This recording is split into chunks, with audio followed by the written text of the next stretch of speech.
J'espère bien qu'il va continuer à se battre pour l'écologie. Ça fait 20 ans que je le connais, ça fait 20 ans qu'il se bat pour faire avancer ces questions. Et je crois que s'il a accepté, il a eu beaucoup de doutes et il a hésité à dire oui.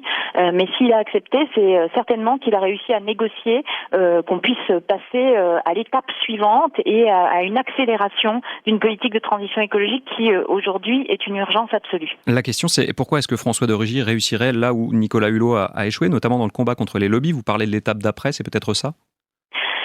D'abord, Nicolas Hulot, je trouve qu'il voit les choses en noir. Il a quand même réussi à faire avancer un certain nombre de dossiers. Mais pas assez. Et quand il verra ça à tête reposée, il se rendra compte qu'il a un bilan qui n'est pas si noir que ça. Après, pour le reste, oui, il faut accélérer.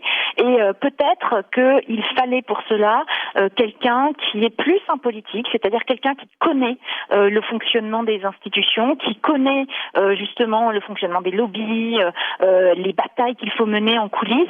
Et François, lui, a un profil, il a mené ses batailles depuis longtemps, il aura peut-être ce supplément que n'avait pas Nicolas Hulot. Votre nom, Barbara Pompili, a circulé pour ce ministère. Est-ce qu'on vous l'a d'abord formellement proposé?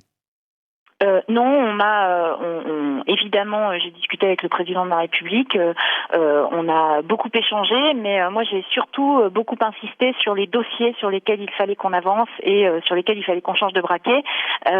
François, franchement, a un bon profil pour le poste, donc je lui fais toute confiance et je travaillerai avec lui parce que ce qui est très important aussi, c'est de se dire que si on veut réussir, il faut qu'on arrête de croire que c'est seulement le ministre de l'écologie qui doit travailler. Tout le monde doit s'y mettre, tout le monde a sa place, tout le gouvernement doit avoir ça en tête, et tous les ministères, pas seulement le ministère de l'Environnement, et puis nous aussi, à l'Assemblée nationale, quelle que soit la place qu'on a, il faut qu'on se batte. Et on a besoin aussi du soutien de la population. Bref, on n'y arrivera pas tout seul, et si on échoue, ce sera un échec pour tout le monde.